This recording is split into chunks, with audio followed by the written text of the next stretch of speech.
Good morning बच्चों। आज अपन पढ़ते हैं लैंपों के प्रकार में दूसरा प्रकार था गैस डिस्चार्ज लैंप। ठीक है, पहले अपन ने कौन सा पढ़ा था? इनकेंडिसेंट लैंप पढ़ा था, पहला प्रकार था। उसी में इनकेंडिसेंट के दो भाग होते थे, कार्बन फिलामेंट लैंप और धात्विक फिलामेंट लैंप। ठीक है, और धात्विक के भी दो भाग थे, निर्वात धात्विक और गैस धात्विक। ये अपन ने कल पढ़ लिया था। आज अपन पढ़ते हैं गैस डिस्चार्ज लैंप। तो गैस डिस्चार्ज लैंप में आपने देखा होगा इसी के भी दो पार्ट होते हैं। पहला होता है सोडियम वेपर लैंप, दूसरा होता है मरकरी वेपर लैंप। ठीक है, फिर मरकरी वेपर लैंप के भी दो पार्ट होते हैं, हाई प्रेशर और लो प्रेशर। हाँ, मैंने बताया था हाई प्रेशर के भी दो पार्ट होते हैं। ठीक है, इसी तरीके से ये काफ़ी होते हैं, छोटे छोटे इनके पार्ट होते जाते हैं। ठीक है, अब देखो सबसे पहले अपन पढ़ते हैं गैस डिस्चार्ज लैंप के बारे में। अब देखो गैस डिस्चार्ज लैंप से पता चल रहा है कि कोई भी जो क्रिया होती होगी, देखो गैस डिस्चार्ज लैंप से अपने को ये तो पता हो ही रहा है कि इसमें कोई भी जो डिस्चार्जिंग की क्रिया है, चार्जिंग डिस्चार्जिंग क्रिया, वो गैस के द्वारा ही हो पाती है। तभी इसका नाम क्या बना है? Gas discharge lamp. यानी ये जलता है तो चालू होता है तो गैस के द्वारा ही चालू होता है। अगर इसमें गैस नहीं होती है तो ये बल्ब एक तरीके से ख़राब हो जाता है और ख़राब ही माना जाता है। ठीक है, अब इसमें देखो सबसे पहले बताया है कि क्या होता है, इसमें कौन सी गैस भरी जाती है। इसमें निष्क्रिय गैस के साथ साथ कौन सी बस गैस भरी जाती है? सोडियम अथवा मरकरी वाष्प की गैस भरी जाती है। निष्क्रिय गैस का मतलब ये है कि कोई भी क्रियाएँ उसमें नहीं होनी चाहिए। ठीक है, निष्क्रिय होनी चाहिए। जैसे ऐसा नहीं है कि सोडियम अथवा मरकरी गैस करने पर उसमें वाष्प की या और कुछ कोई भी क्रिया हो जाती है, उसमें क्रिया की वजह से क्या होता है, जैसे ब्लास्ट वगैरह ऐसा होने की संभावना रहती है। तो ऐसा नहीं होना चाहिए, उसमें क्या होना चाहिए? वो निष्क्रिय होनी चाहिए। ठीक है, अब मैंने इसी के भी दो पार्ट बता दिए, कौन सा सोडियम वेपर लैंप होता है और मरकरी वेपर लैंप होता है। अब सबसे पहले मैं आज आपको पढ़ाऊंगा सोडियम वेपर लैंप के बारे में। ठीक है, किसके बारे में पढ़ाऊंगा? सोडियम वेपर लैंप के बारे में पढ़ाऊंगा सबसे पहले आज आपको। अब देखो सोडियम वेपर लैंप में, जैसा कि मैंने ये आपके सामने सोडियम वेपर लैंप का एक डायग्राम बनाया है। ठीक है, इस डायग्राम में सबसे पहले देखो होता क्या क्या है। देखो एसी सप्लाई आती है, एसी सप्लाई में ये मेरा क्या है? ट्रांसफॉर्मर है। कौन क्या है? ट्रांसफॉर्मर है। ट्रांसफॉर्मर भी कौन सा है? उच्च प्रतिघाती ट्रांसफॉर्मर है, उच्च रिएक्टेंस वाला ट्रांसफॉर्मर। ठीक है, कौन सा है? उच्च रिएक्टेंस वाला ट्रांसफॉर्मर है, उच्च प्रतिघाती वाला ट्रांसफॉर्मर। अब इसमें क्या किया है मैंने? प्राइमरी वाइंडिंग में तो एक कैपेसिटर लगाया है। ठीक है, और सेकेंडरी वाइंडिंग में क्या किया? इस लैंप को संयोजित किया सेकेंडरी वाइंडिंग से। अब इस लैंप में भी देखो कुछ कोई भाग होते हैं, अलग अलग भाग होते हैं। ये केप होती है, आपको पता है, जो क्या करते हैं अपन, जो भी होल्डर वगैरह होते हैं उसमें लगाते हैं, केप में लगाते हैं उसको। ठीक है, इसके बाद देखो ये जो होता है, ये होता है एक प्रकार का क्या, मेरा इलेक्ट्रोड जो होता है वो। ठीक है, ये इलेक्ट्रोड होता है और लंबाई ज़्यादा होने के कारण ही क्या किया जाता है, इसको यू आकार में स्थापित किया जाता है ताकि इसकी लंबाई को कम किया जा सके। तो ये यूं आकार में है, ये इसका बाहरी कांच की परत है। ठीक है, अब देखो सबसे पहले तो इसके बारे में देखो, ये क्या है मेरी, ये जो होती है आउटर बॉडी, बाहर की बॉडी है, कांच की बनाई जाती है, दोहरी परत वाली। ये मैंने लिखा है दोहरी परत वाली कांच की ट्यूब होती है।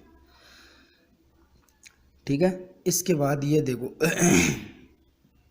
ये जो होते हैं इनको बोलते हैं इलेक्ट्रोड।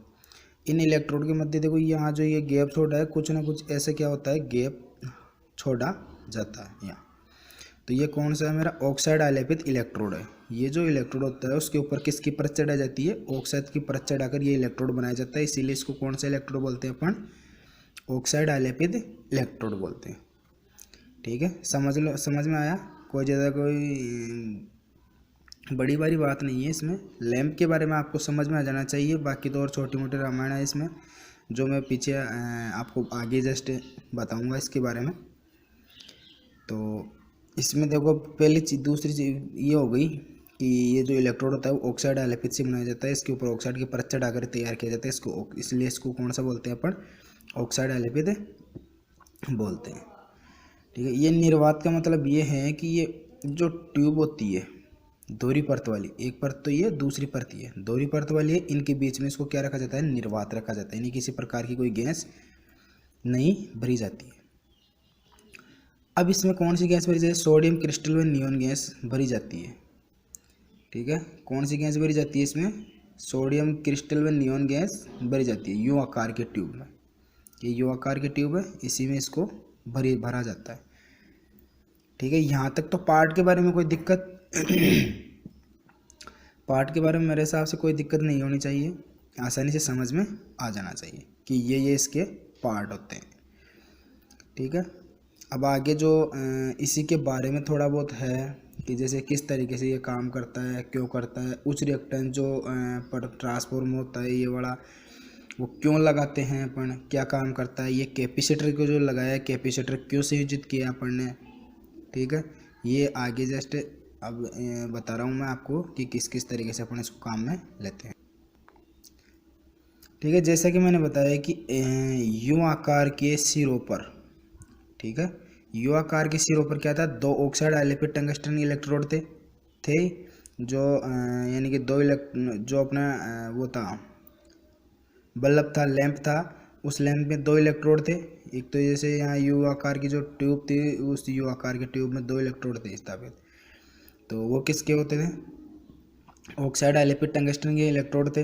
ठीक है, उसके बाद इसमें बताया कि ट्यूब में सोडियम धातु के दाने था, नियोन गैस भरी जाती है, बिल्कुल भरी जाती थी, मैंने बता दिया था उसमें कि उसके पार्ट जो अलग अलग थे कि ये पार्ट होता है, इसमें ये गैस भरी जाती है, इस तरीके से ये काम आता है। ये अब देखो, इस लैंप को उस रिएक्टेंस वाले ट्रांसफार्मर की सेकेंडरी वाइंडिंग से जोड़ा जाता है।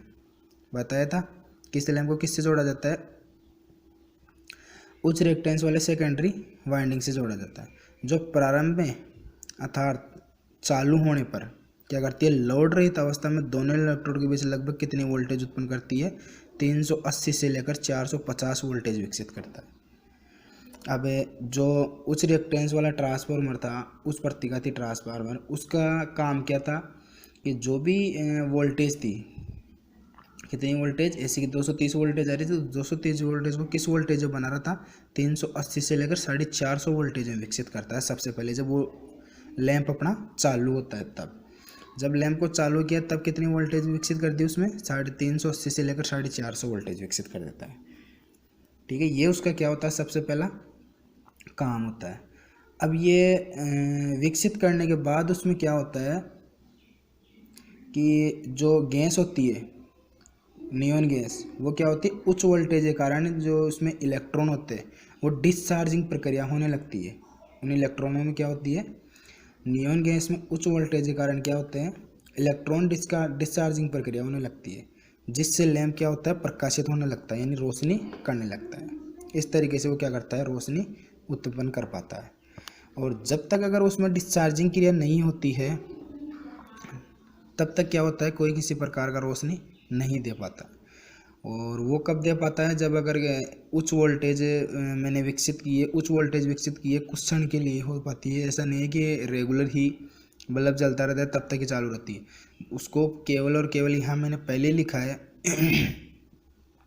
कि लोड रहित अवस्था में दोनों इलेक्ट्रोड के बीच कितनी वोल्टेज होती है, 380 से लेकर 450 वोल्टेज होती है, केवल लोड रहित अवस्था में। जब वो लोड से हट जाता है, यानी लोड पूरा ले लेता है, प्रकाशित हो जाता है, तब उसकी वोल्टेज घटकर क्या हो जाती है, कम हो जाती है। ठीक है, अभी देखो पहले दूसरी चीज़ आगे, इस लैंप को सबसे पहले तो पूर्ण प्रकाशित होने में कितने समय लगता है, 10 से 15 मिनट का समय लगता है। आपको इसमें ऐसा भी पूछ सकता है कि जो 380 से 450 वोल्टेज दी जाती है बल्ब को, हाई वोल्टेज जो दी जाती है, वो कितने क्षण के लिए दी जाती है, कितने समय के लिए दे रहे हैं अपन, 10 से 15 मिनट के लिए दे रहे हैं। 10 से 15 मिनट में क्या होता है, वो पूरा का पूरा डिस्चार्जिंग प्रक्रिया पूर्ण कर लेता है अपनी, और बल्ब क्या करता है, रोशनी करने लग जाता है।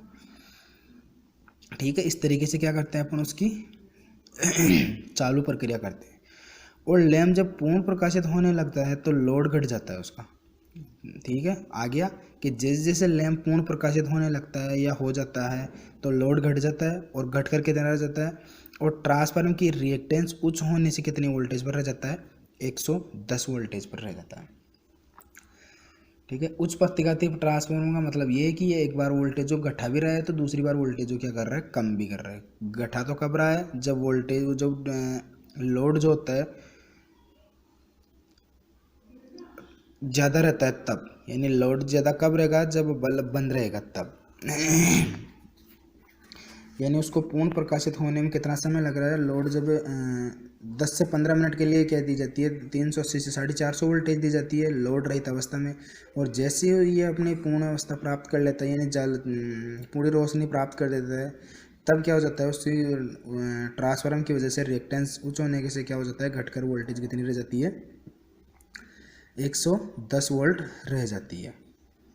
ठीक है, और देखो आगे, और ट्रांसफार्मर की प्राइमरी वाइंडिंग में जो कैपेसिटर लगाया जाता है उसका काम क्या होता है कि इस सर्किट में क्या होता है, पावर फैक्टर की गिरावट हो जाती है। जैसे इस सर्किट में अगर पावर फैक्टर की कोई गिरावट होती है तो उसकी सत्य पूर्ति के लिए क्या लगाया जाता है, पहले एक कैपेसिटर जोड़ दिया जाता है, जो मैंने आपको बताया था। ठीक है, इस तरीके से क्या करते हैं अपन उसको काम में लेते हैं।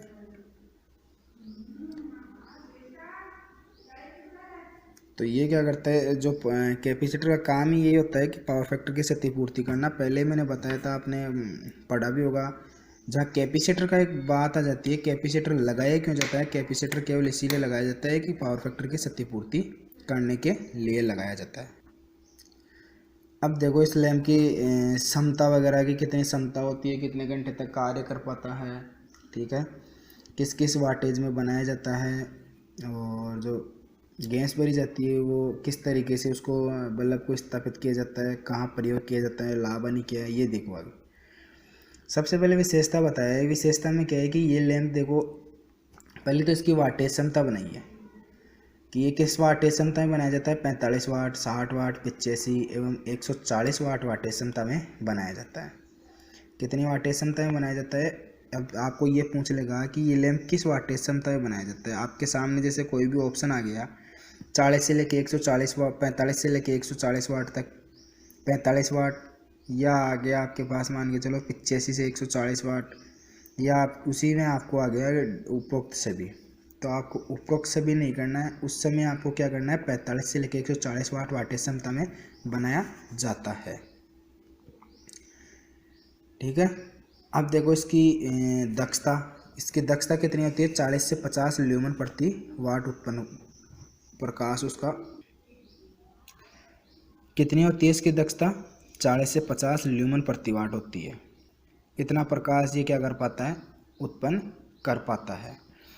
और इसकी कार्यकारी आयु कितनी होती है, लगभग 3500 घंटे होती है। ठीक है, इसकी कार्यकारी आयु कितनी हो गई, लगभग 3500 घंटे। देख लो, लगभग एक दिन में 24 घंटे होती है, उस एवरेज के अनुसार लगभग ये कितने दिन चल सकता है। और इस लैंप को हमेशा क्षैतिज अवस्था में लगाया जाता है। क्षैतिज अवस्था में लगाने का मतलब यही है कि इसमें जो गैस भरी जाती है वो गैस क्या होती है, एक प्रकार से एकत्रित नहीं हो पाती है। ठीक है, कि बूंदों के रूप में एकत्रित नहीं हो पाती है। अगर बूंदों के रूप में एकत्रित हो जाती है या तले में एकत्रित हो जाती है तो लैंप क्या होता है, रोशनी को उत्पन्न नहीं कर पाता, वो रुक जाता है, यानी एक प्रकार से वहाँ से काला काला सा या धुंधला सा हो जाता है। ठीक है, इसलिए क्या करते हैं अपन उसको क्षैतिज अवस्था में लगाते हैं, ऊर्ध्वाधर अवस्था में नहीं लगाते हैं। ऊर्ध्वाधर लगाने में क्या होता है, पूरी की पूरी जो भी गैस होती है, सोडियम गैस, वो क्या होती है, एकत्रित हो जाती है। जैसे कि मैंने यहाँ लिखा है, क्षैतिज स्थिति में लगाया जाता है, अन्यथा सोडियम बूंदों के रूप में एकत्रित हो जाता है, तले में एकत्रित हो जाती है और लैंप का कार्य क्या होता है, रुक जाता है। इस तरीके से क्या होता है, ये खराब होने की संभावना रहती है, इसीलिए क्या करते हैं अपन उसको क्षैतिज अवस्था में लगाते हैं। अब आता है इसका अनुप्रयोग। अनुप्रयोग में देखो, सड़कों की प्रकाश व्यवस्था तथा औद्योगिक प्रतिष्ठानों में किया जाता है। इसका प्रयोग कहाँ किया जाता है, पहली बात तो सड़कों की प्रकाश व्यवस्था में किया जाता है। देखा होगा कि जो भी रोड लाइटें होती है जिसको अपन बोलते हैं, वहाँ पर क्या होता है, इसका प्रयोग किया जाता है।